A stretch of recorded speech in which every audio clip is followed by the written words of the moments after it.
ಆರಂ ಸುದ್ದಿ ಕನ್ನಡ ಸುಸ್ವಾಗತ. ನೀವು ಆರಂ ಸುದ್ದಿ ಕನ್ನಡ ವೀಕ್ಷಿಸುತ್ತಿದ್ದೀರಿ. ಚಾಮರಾಜನಗರ ಜಿಲ್ಲಾಡಳಿತ, ಜಿಲ್ಲಾ ಪಂಚಾಯತ್, ಶಾಲಾ ಶಿಕ್ಷಣ ಇಲಾಖೆ, ಉಪನಿರ್ದೇಶಕರ ಕಚೇರಿ, ಕ್ಷೇತ್ರ ಸಂಪನ್ಮೂಲ ಸಮನ್ವಯಾಧಿಕಾರಿಗಳ ಇಲಾಖೆ ವತಿಯಿಂದ ಶಿಕ್ಷಕರ ದಿನಾಚರಣೆ ಹಾಗೂ ಪ್ರಸಕ್ತ ಸಾಲಿನ ಜಿಲ್ಲಾ ಮಟ್ಟದ ಉತ್ತಮ ಶಿಕ್ಷಕರ ಪ್ರಶಸ್ತಿ ಸಮಾರಂಭ ಕಾರ್ಯಕ್ರಮ ನಗರದ ಡಾ. ಬಿ.ಆರ್. ಅಂಬೇಡ್ಕರ್ ಭವನದಲ್ಲಿ ಹಮ್ಮಿಕೊಳ್ಳಲಾಯಿತು.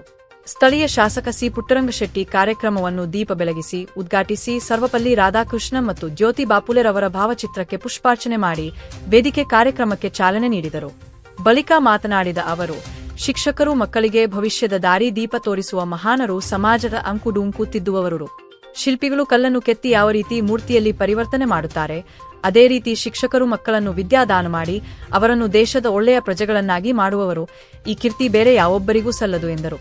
ಚಾಮರಾಜನಗರ ರಿಪೋರ್ಟರ್ ಜಹೀರ್ ಅಹ್ಮದ್ ವರದಿ. ತಮ್ಮ ವೃತ್ತಿ ಬದುಕಿನ ಪಯಣದಲ್ಲಿ ನೂರಾರು ವಿದ್ಯಾರ್ಥಿಗಳ ಭವಿಷ್ಯವನ್ನ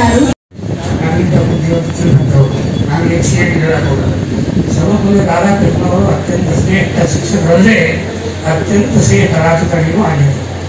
ಅವರು ಈ ದೇಶದ ರಾಷ್ಟ್ರಪತಿಗಳಾಗಿ ಒಬ್ಬ ಶಿಕ್ಷಕ ಈ ದೇಶದಲ್ಲಿ ಎಲ್ಲಂತ ಒಬ್ಬ ಒಂದು ವಿದ್ಯಾರ್ಥಿ ಎಲ್ಲವನ್ನೂ ದಾರಿಯಲ್ಲಿರ್ಬೋದು. ಅದೇ ರೀತಿ ದೇಶದ ಆಡಳಿತ ಚುಕ್ಕಾಣಿ ಹಿಡಿದು ಒಳ್ಳೆಯ ಸುಭದ್ರವಾಗಿ ನಡೆಸುವುದರಲ್ಲಿ ದೇಶದ ರಾಷ್ಟ್ರಪತಿಯಾಗಿ ನಮ್ಮ ದೇಶಕ್ಕೆ ಅನೇಕ ಕೊಡುಗೆಗಳನ್ನು ನೀಡಿದಂಥವರು ಸರ್ವಪಲ್ಲಿ ರಾಧಾಕೃಷ್ಣ. ಹೊಸದಾಗಿ ಇವತ್ತು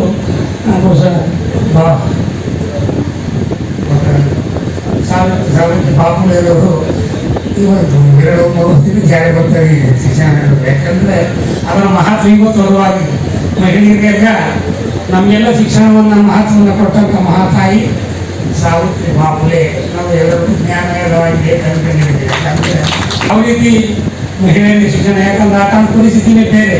ಸೋಷಿಯಲ್ ಸಮಾಜಗಳಿಗಿರ್ಬೋದು, ಮಹಿಳೆಯರಿಗೆ ಶಿಕ್ಷಣವನ್ನೇ ಕೊಡಲೇಬಾರ್ದು ಅಂತ ಕಟ್ಟುನಿಟ್ಟಿದ್ದಂಥ ಕಾಲದಲ್ಲಿ ಧೈರ್ಯದಿಂದ ಮುನ್ನುಗ್ಗಿ ಮಹಿಳೆಯರ ಶಿಕ್ಷಣದ ಅವಶ್ಯಕತೆ ಇದೆ, ಮಹಿಳೆಯರು ಈ ದೇಶವನ್ನು ನಡೀತಕ್ಕಂಥದ್ದಿರಬೇಕು, ಮಹಿಳೆಯರು ಈ ದೇಶದ ಶಿಕ್ಷಕಿ ಆಗಬೇಕು ಅಂತೇಳಿ ಶಿಕ್ಷಣದ ಮಹತ್ವ ತಿಳಿಯುವಂಥ ತಾಯಿ ಸಾವಿತ್ರಿ ಬಾಪುಲೆ ಅವರು ಇರುವ ಸಂದರ್ಭದಲ್ಲಿ ಯಶೋದಾಗಿ ಹಾಗಾಗಿ ಕಂದುಗಳೇ ಏನೇ ಆಗಿರ್ತಾವೆಲ್ಲ ಬಹುಶಃ ನಮಗೇನು ವಿಗ್ರಹವನ್ನು ಕೆತ್ತಕ್ಕಂಥ ಕಲೆಗಾರಿದ್ದಾರೆ, ಯಾವುದು ಕಲ್ಲು ಬಂಡೆ ಇರ್ತಕ್ಕಂಥ ಅವನ್ನ ಮುಂದಿನ ದೇಶದ ಸುತ್ತನೆಗಳನ್ನು ಮಾಡ್ತಕ್ಕಂಥ ಶಕ್ತಿ ಶಿಕ್ಷಕರಲ್ಲಿ ಇದೆ ಅಂತ ಅನ್ಕೊಂಡಿದೆ.